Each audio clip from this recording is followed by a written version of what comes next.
Hola y bienvenidos al Centro Televisivo Tectón. Yo soy Jesús Sellas y hoy os traigo la respuesta a la famosa pregunta que nos dicen siempre, que si la veneración de imágenes en la Iglesia Católica es idolatría.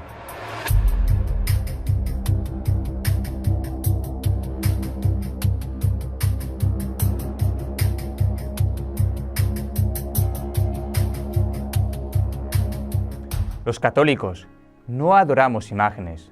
Creemos en la veneración de imágenes, que es algo completamente distinto. El capítulo 20 del libro del Éxodo nos muestra la proclamación del Decálogo, la alianza entre Dios y su pueblo. En ella encontramos un mandamiento al cual le dan mucha importancia a nuestros hermanos no católicos, los que solemos llamar protestantes o hermanos separados. Ellos, al hacer la enumeración de los mandamientos, distribuyen el texto de modo distinto a nosotros.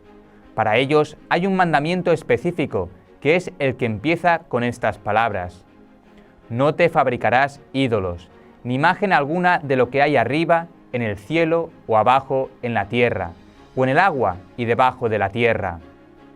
Normalmente, en discusión sobre este tema, nos califican a los católicos de ser idólatras, tomando como base que allí dice que no nos hagamos imágenes para el culto y que cuando nosotros hacemos imágenes somos desobedientes a Dios y por tanto no somos el pueblo escogido por Él. Quisiera que ellos tuvieran razón. Quisiera que el problema de la idolatría fuera tan simple como evitar el yeso, el plástico, la madera o el mármol. Si el problema de las imágenes fuese una cosa tan sencilla, qué fácil sería la religión. Pero el tema es mucho más complejo y lo es en dos sentidos. Primero, el mismo Dios que dijo esto, luego mandó que se hicieran unas cuantas imágenes. Al mismo Moisés le dijo en el libro de los Números que hiciera una serpiente de bronce. También le da instrucciones precisas para construir imágenes de querubines, seres celestiales, para colocarlos en el arca de la alianza.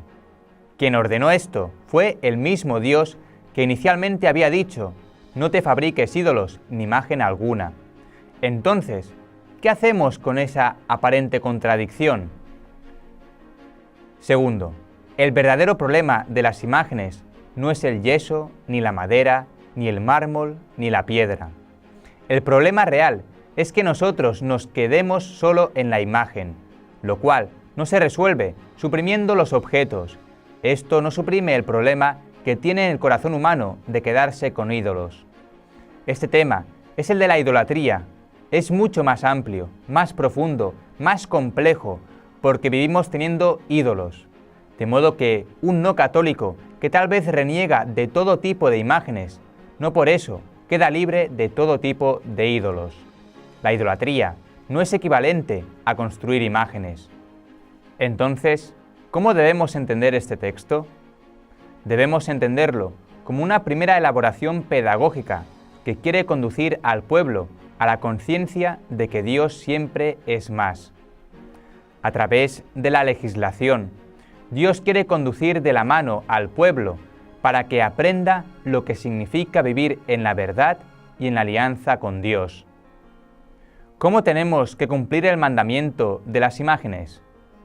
Teniendo conciencia plena de que Dios es más que todo aquello que ahora podemos contemplar, poseer, conocer y dominar.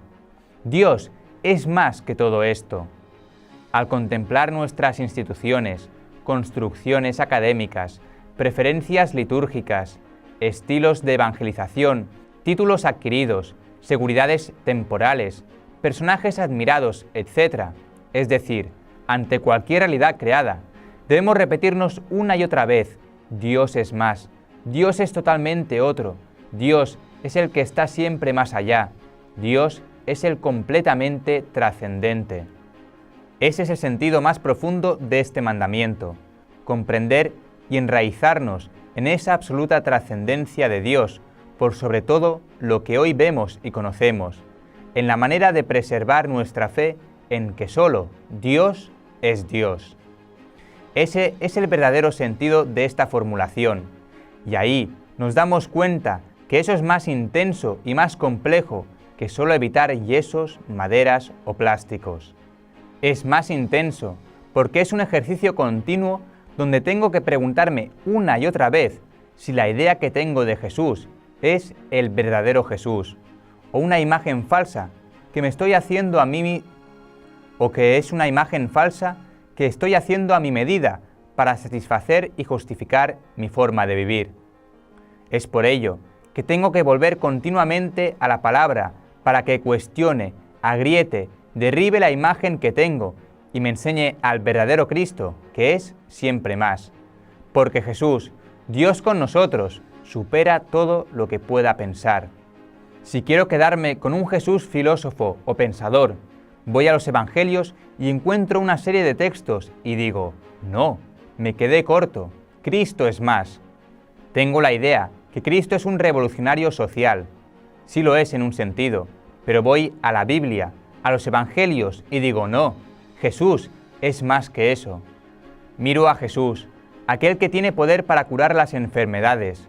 Veo en él al gran taumaturgo, el gran obrador de milagros.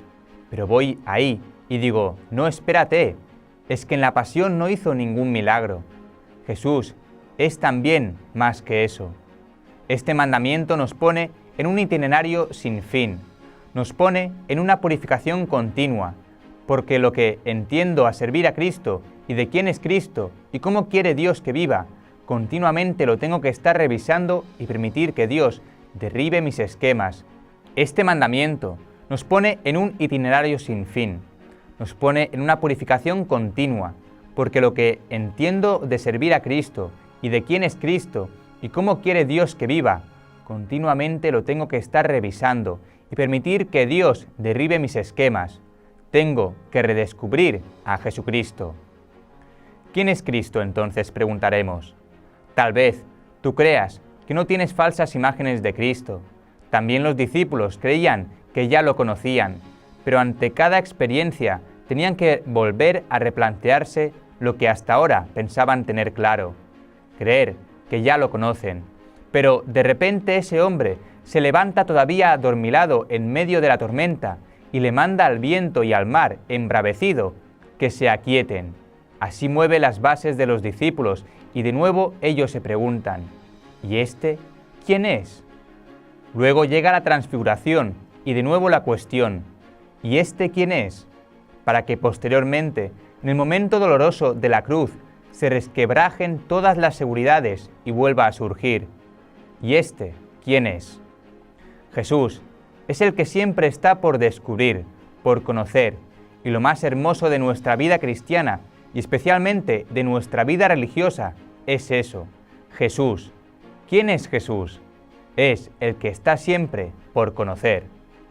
San Ignacio de Antioquía, obispo y mártir del circo romano en el año 107, cuando iba camino al martirio decía, ahora empiezo a ser hombre, empiezo a ser discípulo. En ese momento, antes de entregar su vida por Cristo, aún sentía que estaba empezando. Dichoso el sacerdote, el religioso, la religiosa, dichoso todo cristiano que después de 20, 30 o 50 años, un día se quede mirando con admiración, con cierta perplejidad el Evangelio y dice, estoy empezando a conocer a mi Señor, estoy empezando a conocer a mi Maestro. Dichoso aquel que no se hace imágenes de Cristo, creyendo que ya lo conoce a perfección, sino que entiende que Cristo es más, que es aquel de quien siempre se puede aprender, al cual nunca poseo totalmente, aquel que siempre es nuevo, siempre es actual, siempre resplandece. Ese es el sentido místico profundo y bello de eso que parece tan elemental. No te harás imágenes, no te postres delante de ídolos. Cristo siempre es más, y tengo que conocerlo una y otra vez. Cada cosa de mi vida me lleva a descubrirlo de otro modo, como cada cosa de mi vida me lleva a conocerme un poco más. A veces, en nuestra vida, suceden pecados escandalosos y vergonzosos que hacen que uno diga, ¿cómo fui capaz de hacer eso? Ya aprendiste otra cosa de ti, aprendiste que era posible que pasara, pero al mismo tiempo mi pecado sirve de ocasión para redescubrir el perdón, el poder transformador de Dios, percibiendo de un modo nuevo quién es Dios. Cada pecado perdonado, cada alabanza bien hecha, cada acción de gracias de corazón, me lleva a descubrir quién es Dios. Ser creyente es estar descubriendo una y otra vez quién es aquel que ha transformado mi vida.